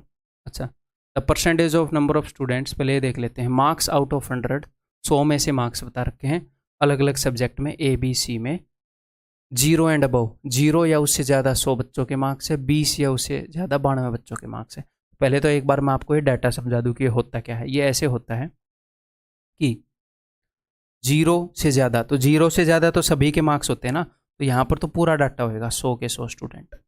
अब उसके बाद इसने बताया है 20 से ज़्यादा, तो 20 से ज़्यादा कितने बच्चों के मार्क्स हैं, तो 20 से ज़्यादा मार्क्स हैं भैया 92 बच्चों के। तो अगर आपको 0 से 20 के बीच में निकालने हैं कितने बच्चों के मार्क्स हैं, तो 100 में से 92 गया, 8 बच्चों के मार्क्स हैं। ऐसे ही 0 से 20 के बीच में कितने मार्क्स हैं, इनका डिफरेंस ले लो 8। 20 से 40 के बीच में कितने बंदों के मार्क्स हैं, इनका डिफरेंस ले लो आप 11। इसमें से इसको हटा दो, 11 बंदे हैं जिनके मार्क्स 20 से 40 के बीच में। 81 से 31 के बीच में 50 बंदों के मार्क्स हैं, अगर इन फ्यूचर कभी इस चीज़ की ज़रूरत पड़े तो। डाटा समझ गए। The percentage of number of students getting at least 40% marks in A over those getting at least 20% marks in C। तो A में 40%, कम से कम 40% आ रहे हो, यानी कि 40% से ज़्यादा आ रहे हो चलेगा, बट कम से कम 40 आ रहे हो। तो 100 का 40% कितना, 40। तो 40 एंड अबव, कई बार बच्चे क्या करेंगे 40 and above, 60 and above in सबको जोड़ देंगे। अरे भाई उसने ये बताया है कि 40 से अबव टोटल जो बच्चे हैं, डाटा समझा, ये 60 है, ये 80 है, ये 100 है। उसने हमें ये बताया है कि 40 से अबव जो टोटल बच्चे हैं वो 81 है। फिर उसने हमें बताया है कि 60 से अबव जो बच्चे हैं वो 31 है। फिर उसने हमें बताया है 80 से अबव जो बच्चे हैं वो 9 है। तो 40 से अबव सारे आ गए इस 80 में। ये नहीं है कि इन तीनों को जोड़ दोगे, ठीक है। तो 40 से अबव हो गए 81 ए सब्जेक्ट में, is what percentage over those getting at least 20%, 20% या उससे ज़्यादा। तो 100 का 20% तो 20 है इन सी में 20 या उससे ज़्यादा 87 बंदों की। 81 इज व्हाट परसेंट ऑफ 87। यहाँ पर भी अप्रोक्सीमेशन करनी पड़ेगी क्या, कट रहा है क्या?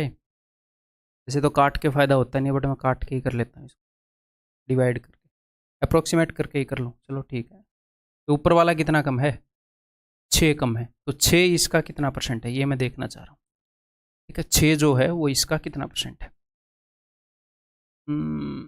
तो इसका 10% होगा 8.7, तो इसका 5% कितना होएगा, इसका 10% 8.7 है, तो 10% से तो कम है, तो इसका 5% होएगा, 10% से कम, यानी कि 100 में से 10% से कम घटाना है। तो यानी कि ये ऑप्शन तो कट ही गए, ये ऑप्शन तो कट ही गए। ये 10% से भी कम है, आपको डायरेक्टली दिख रहा है, लेस देन 10%, क्योंकि ये लेस देन 8.7 है। तो अगर 10% 8.7 है तो 5% कितना होगा, आधा करो मन ही मन में, 2 चौके 8 और 2 तिये 6, 4.3। तो 4.3 से ज़्यादा है, दिस इज़ मोर देन 5%। तो कई बार इतने से ही बात बन जाती है। तो 5% से ज़्यादा घटाएंगे, यानी कि 95% से कम होएगा उत्तर। अच्छा, बात फंस गई, नॉर्मली ही कर लेते हैं।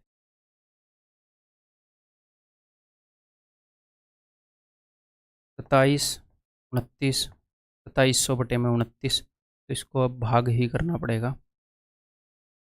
अब इतना तो हमें पता ही है कि ये 9 पर जाएगा, है ना। और अगर आप ऐसे भी भाग करते तो भी 2 एलिमिनेट हो जाते, 8 पर भेजते तो नहीं जाता, 9 पर जाता। 9 में 81, 8 9 दूनी 18 और 8 26, ये बच 9 और 0। अब ये 0 पर तो जाने से रहा, 29 0 ये जा रहा है और 3 पर जा रहा है, 29 30 87। ऐसे करने में ही फ़ायदा है इस क्वेश्चन, ऑप्शन सी, ठीक है।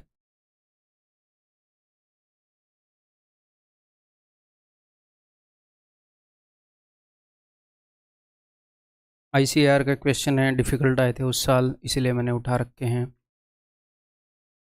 टाइम टेकिंग होएगा तो डरना नहीं है, ठीक है, और टाइम टेकिंग होएगा।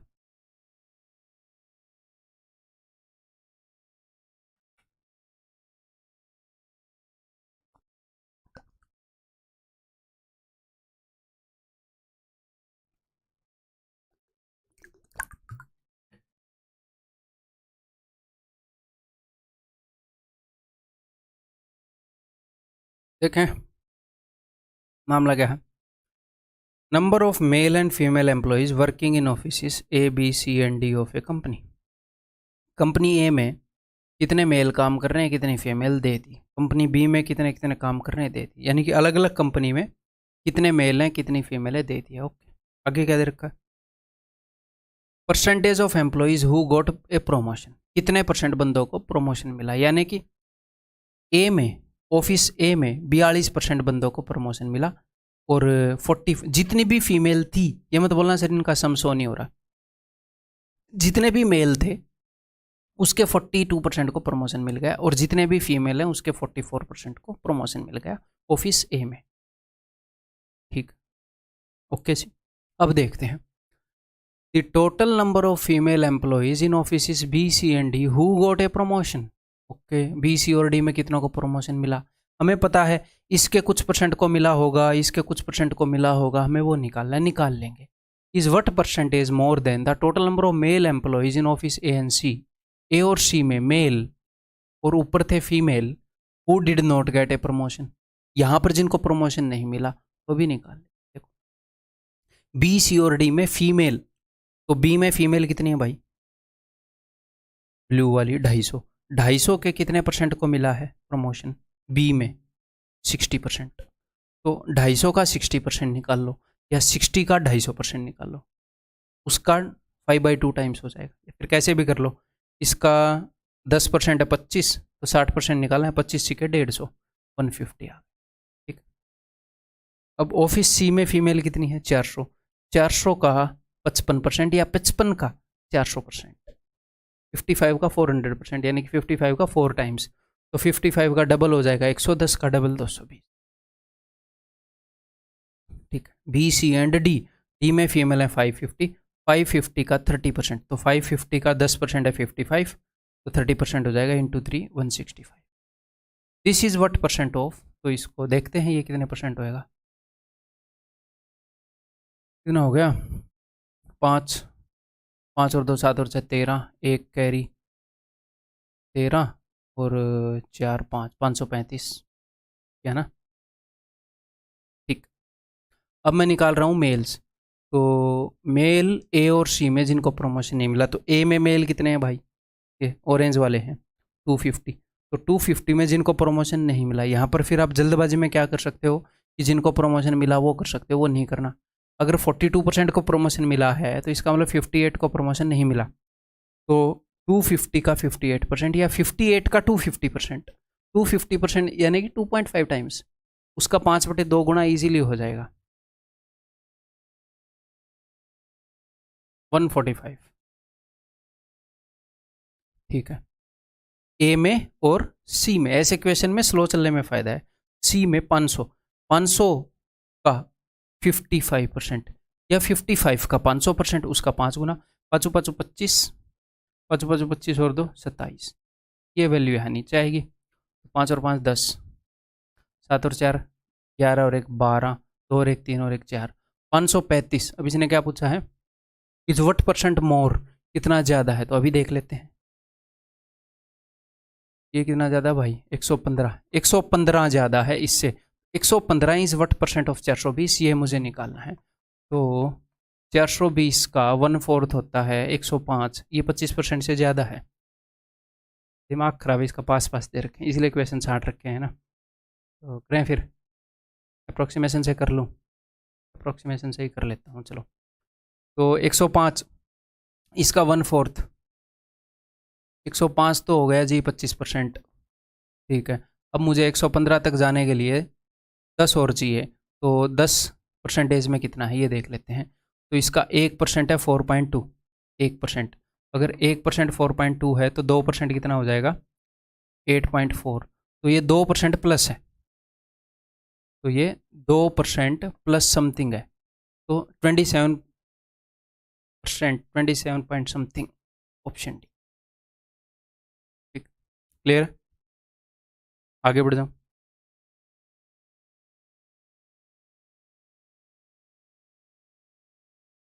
ये बताओ, देखो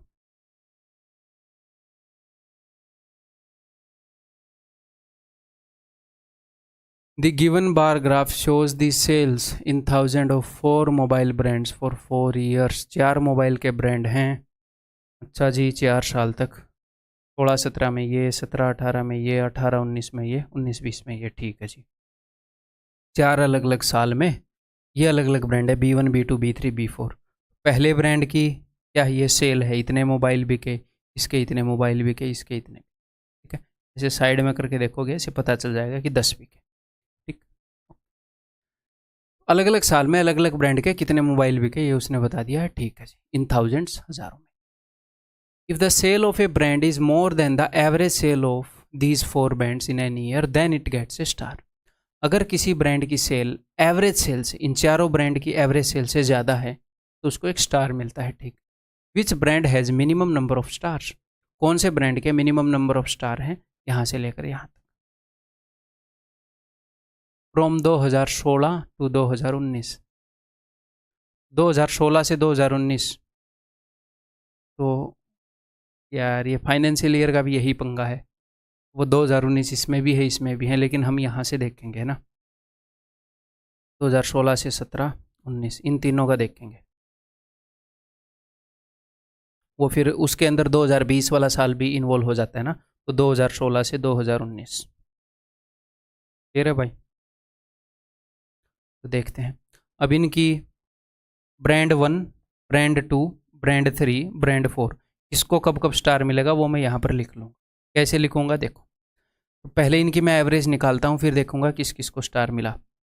एवरेज के लिए सम निकालना पड़ेगा, 5 और 4 9 और 10 19 और 8 27, 27/4, 4 6 24, 6.75 से ज़्यादा किस किसकी है भाई, इसकी भी ज़्यादा है, इसकी भी ज़्यादा है, तो ब्रांड 3 और 4 को स्टार मिला, एक स्टार इसको मिल गया, एक इसको मिल गया।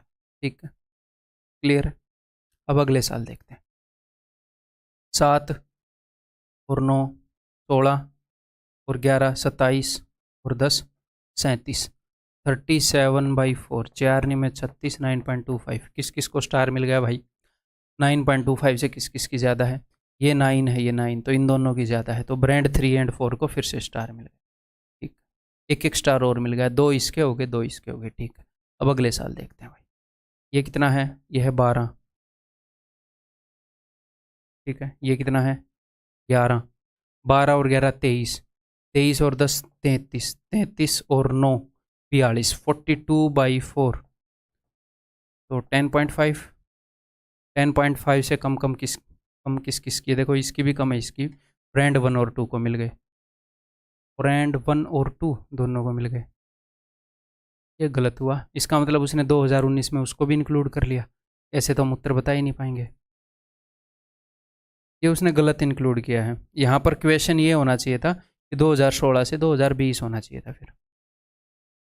या फिर रुको, मैं खुद को करेक्ट करता हूँ। रुको रुको, मैं गलत था, मैं खुद को करेक्ट करता हूँ। क्यों? आप ऐसे देखोगे आगे से, इस कन्फ्यूज़न को ही दूर कर लेते हैं। आप ऐसे देखोगे कि उसने 2016 जो लिया है, अगर आप इसको मान रहे हो 2016 यहाँ पर उसने लिया है, तो 2019 भी पहले वाला टर्म है ना 2016, तो 2019 पहले वाला इसमें है, तो चारों साल का कंपेयर करेंगे। ठीक है मेरे भाई, तो चारों साल का कंपेयर करेंगे। आगे से फिर इसमें कन्फ्यूजन ही नहीं होगा, ऐसे हम देख। तो चौथे साल का भी देखते हैं। और सर इसका देखने का कोई और तरीका मिलेगा क्या? ऐसे ग्राफ से ही हम कंपेयर कर लें, ऐसे कुछ कर लें? ऐसे नहीं कर सकते, कैलकुलेट करना पड़ेगा। ठीक है, 14 और 16 30, ये कितना है? ये इसके बराबर है 12, 30 और 12 42, और 15 57, 57/4 14.25।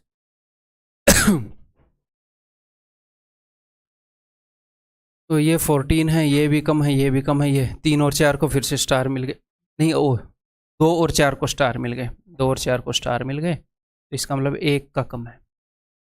ब्रांड 1 के स्टार सबसे कम है। क्लियर है भाई? आगे बढ़ जाऊं?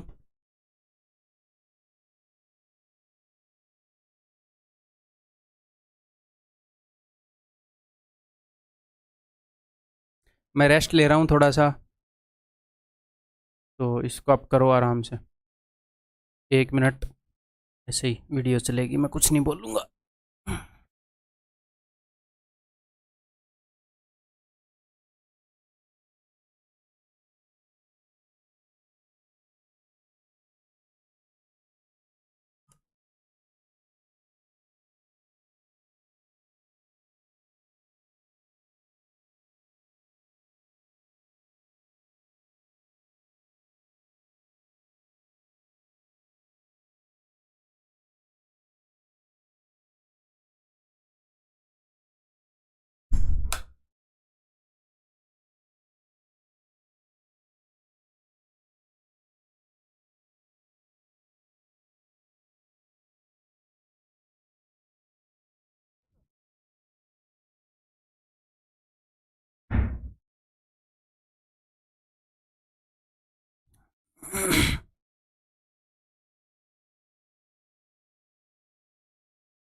ठीक है भाई, करते हैं फिर।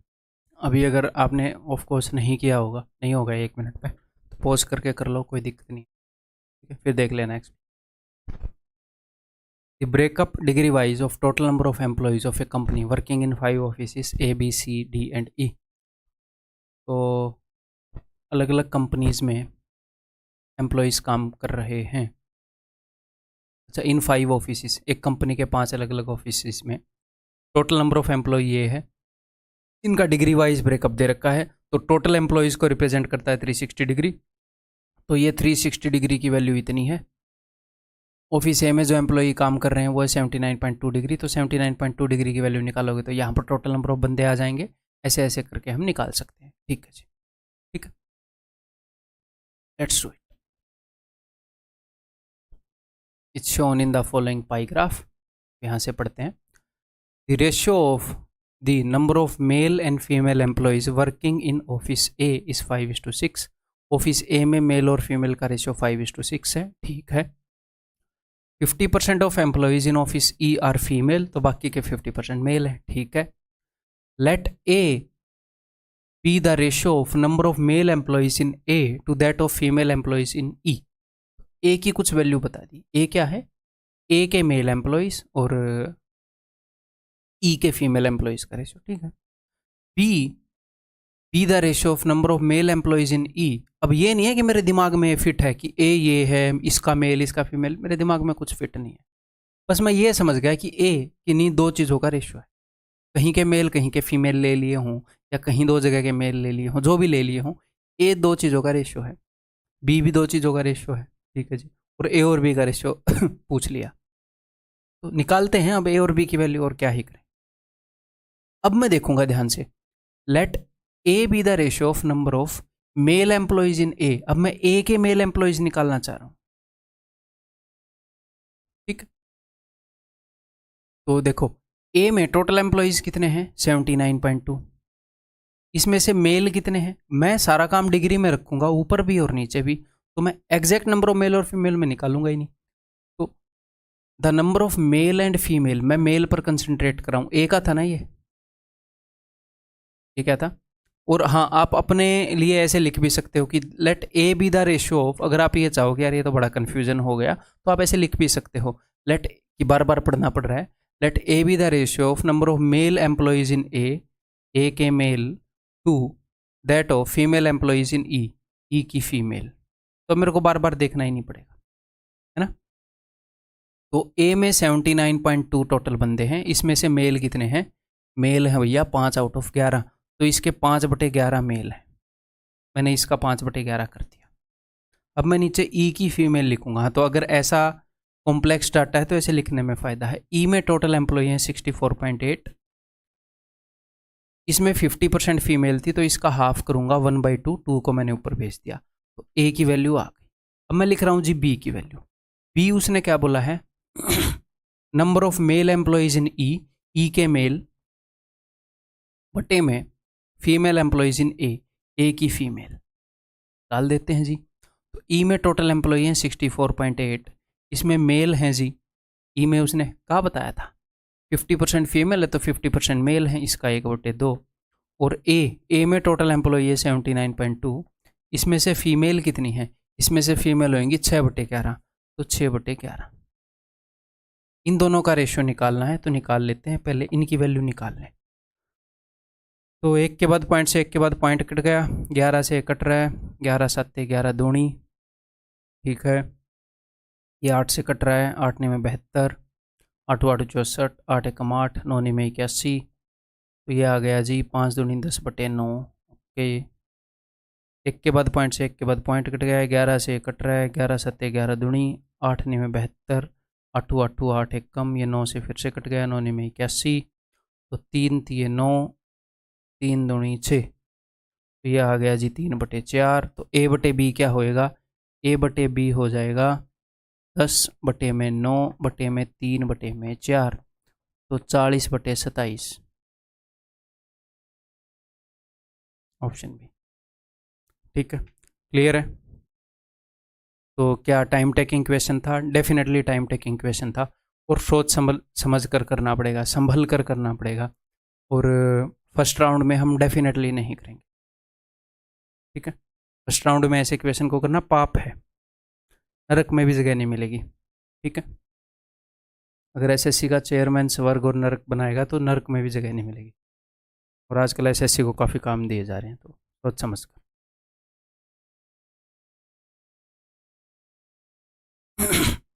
Next, the given histogram shows the heights of 232 students of an athletic club and their numbers। क्या दिखा रहा है देखते हैं। तो हाइट ऑफ 232 स्टूडेंट्स, 232 स्टूडेंट की हाइट दिखा रखी है, एंड देयर नंबर्स। तो समझते हैं एक बार, यानी कि 120 से लेकर 125 तक की हाइट के 20 स्टूडेंट है। अच्छा, यानी कि 120 से 125 के बीच में जितने स्टूडेंट्स की हाइट है वो 20 हैं, 125 से 130 के बीच की हाइट के 15 हैं, ऐसे। ओके, नंबर ऑफ स्टूडेंट बता रखी है, इनकी फ्रीक्वेंसी बता रखी है। स्टैटिस्टिक्स देखने के बाद ये इजीली समझ में आ जाए, ठीक। If the histogram is to be presented by a line diagram. तो ये जो क्वेश्चन है ये थोड़े से मिसलेनियस क्वेश्चंस में से है, कभी कभी आते हैं इस टाइप के question. What would be the starting point and the end point of line diagram. तो लाइन डायग्राम का स्टार्टिंग पॉइंट और एंड पॉइंट क्या होगा, देखो। तो लाइन डायग्राम बनते कैसे हैं मैं वो आपको बता देता हूँ। ऐसे बनेगा लाइन डायग्राम,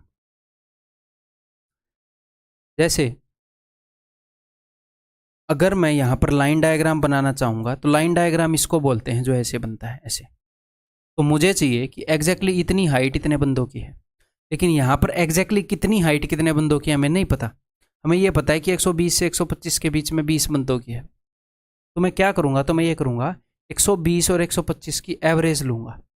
120 और 125 की एवरेज होगी 122.5।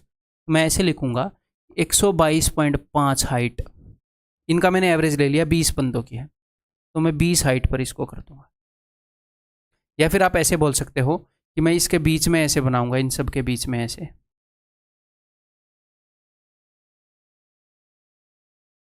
ऐसे, और ये लाइन डायग्राम बनेगा। और मैं इसके जस्ट नीचे ऐसे लिख दूंगा यहाँ पर 122.5, इसके जस्ट नीचे मैं लिख दूंगा इन दोनों की एवरेज, यानी कि 127.5, और इसके नीचे मैं लिख दूंगा इन दोनों की एवरेज यहाँ पर 167.5।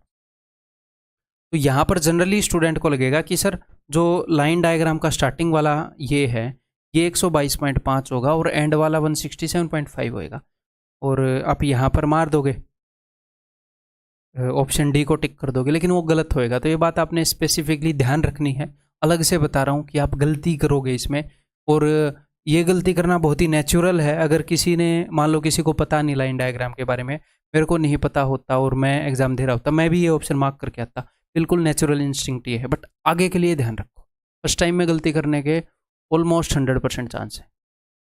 कि लाइन डायग्राम में हमें करना क्या है, इसको क्लोज करना होता है। इस फिगर को क्लोज कैसे, ये अभी ओपन एंडेड है, ये अपना बेस है, लाइन डायग्राम ऐसे नहीं बनता, इसको ऐसे बंद करना होता है ऐसे। तो बंद कैसे करेंगे, इससे जस्ट पहले यहां पर जो पॉइंट है ऐसे बंद करेंगे। मैं इसको दूसरे रंग में दिखा देता हूं, और ऐसे बंद करेंगे, ठीक है। तो यानी कि आगे जो इमेजिनरी डिब्बा बनता अगला, उसके बीच में जाएंगे, पीछे जो इमेजिनरी डिब्बा बनता अपना, उसके बीच में जाएंगे। यानी कि 122.5 से कम 117.5, 167.5 से 5 ज़्यादा, क्योंकि 5-5 का गैप है ना, 120 और 25 में 5 का गैप, तो अगला डिब्बा क्या होता, तो जो इनके बीच में जो आ रहा है उससे 5 अगला होएगा 172.5। तो इसको निकालने का इजी तरीका क्या है, इजी तरीका ये है कि बिकॉज इनके बीच में 5-5 का गैप है, तो 5 को 2 से डिवाइड करो 2.5, तो ये जो एंड वाली वैल्यू है इसमें 2.5 ऐड कर दो, अगले वाले का बीच आ जाएगा। आगे से लाइन डायग्राम का क्वेश्चन है, और ये स्टार्टिंग वाली वैल्यू है, इसमें से 2.5 घटा दो, ठीक है। ये रे भाई, समझ में आ गई बात। तो actual answer will be option B. ये है रेखा आरेख। रेखा आरेख हिंदी वाले ध्यान रखेंगे कि रेखा आरेख में आगे से ऐसे करना है, ये याद रखने वाली चीज होगी, लाइन डायग्राम ऐसे बनता है। नेक्स्ट क्वेश्चन आ गया, इस वीडियो का लास्ट क्वेश्चन है, नेक्स्ट क्वेश्चन आ गया।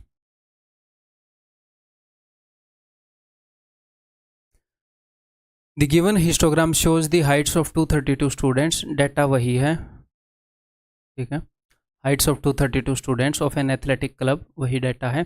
What is the average height of 32 tallest students? 32 tallest students की एवरेज हाइट क्या होगी, तो क्या होगी, तो 32 tallest स्टूडेंट होंगे, 20 ये वाले और 12 ये वाले, इनको मत ले लेना टॉलेस्ट। इन स्टूडेंट की हाइट है 140 से 145 के बीच में, 140 से 145 हाइट के बीच में 45 स्टूडेंट है। नंबर ऑफ स्टूडेंट ज़्यादा है इस हाइट में, लेकिन लंबे स्टूडेंट ये हैं जिनकी हाइट 165 से 170 के बीच में, जिनकी हाइट 160 से 165 के बीच में, ये हैं, इनकी बतानी है। तो देखो, अब इनकी हाइट आप मानोगे 162.5 इन दोनों के बीच में, और इन सभी की हाइट आप मानोगे 167.5 इन दोनों के बीच में। बिकॉज 5-5 का गैप है, तो अगले वाले का जो मिडल है जो हम मानते हैं वो हमेशा 5 ज़्यादा है। तो कभी भी ऐसा करना पड़े तो क्या करो, आप ये मान लो कि 162.5 तो सबकी हाइट है ही है, इनकी भी है, इनकी भी है। देखो इनकी तो एग्जैक्टली 162.5 है, इनकी भी है। 162.5 से एक्स्ट्रा कितना है इनके पास, इनके पास 5 ही एक्स्ट्रा होगा, तो 5 एक्स्ट्रा वाले कितने स्टूडेंट है, 12, तो 60 एक्स्ट्रा है। और ये 60 एक्स्ट्रा बिकॉज हम एवरेज निकाल रहे हैं तो सभी स्टूडेंट में बटेगा 32 में, ये उत्तर आ जाएगा। 4 से 15 पर, 4 से 8 पर, ये हो जाएगा 8 एकम 8 एक साथ, और 7/8 क्या होता है 83.33, तो 0.83, तो 1.83333 ऐसे चलता रहेगा, तो 0.3333 चलता रहेगा ऐसे। 8 और 5 13, 1 2 और 1 3 और 1 4, 164.3333 यानी कि 164.4 ऑप्शन डी। ठीक है भाई, क्लियर है। चलिए ये अपनी पहली क्लास होगी, ऐसे ही और क्वेश्चन मैं लेकर आऊँगा अगली क्लासेस के अंदर। इसका जो फीडबैक है ज़रूर अपना जो टेलीग्राम चैनल है पेड बच्चों का आप सभी का, वहाँ पर टेलीग्राम ग्रुप है, वहाँ पर ज़रूर फीडबैक देना। ठीक, उससे मुझे पता चलेगा कितना समझ में आया, आपको कैसे फील हो रहा है, कॉन्फिडेंस डाउन हो गया है या अप हो गया है। मैं पहले ही बता रहा हूँ कि डिफ़िकल्ट क्वेश्चंस में से हैं, तो कॉन्फिडेंस डाउन नहीं होना चाहिए। ये अगर कर भी लिए, चाहे ज़्यादा टाइम लेकर कर लिया, आप बाकी के नॉर्मल DI क्वेश्चंस में ज़्यादा तेज़ करोगे काम। जब इतनी लंबी सिचुएशन को आप समझ लोगे और हैंडल करोगे, तो बेसिक सिचुएशन को बहुत जल्दी समझने लग जाओगे और तेज़ करने लग जाओगे। जब मॉक दोगे तो असर दिखेगा आपको, इस कारण ये किया है। ठीक है, तो अगली वीडियो में मिलता हूँ भाई, फीडबैक ज़रूर देना।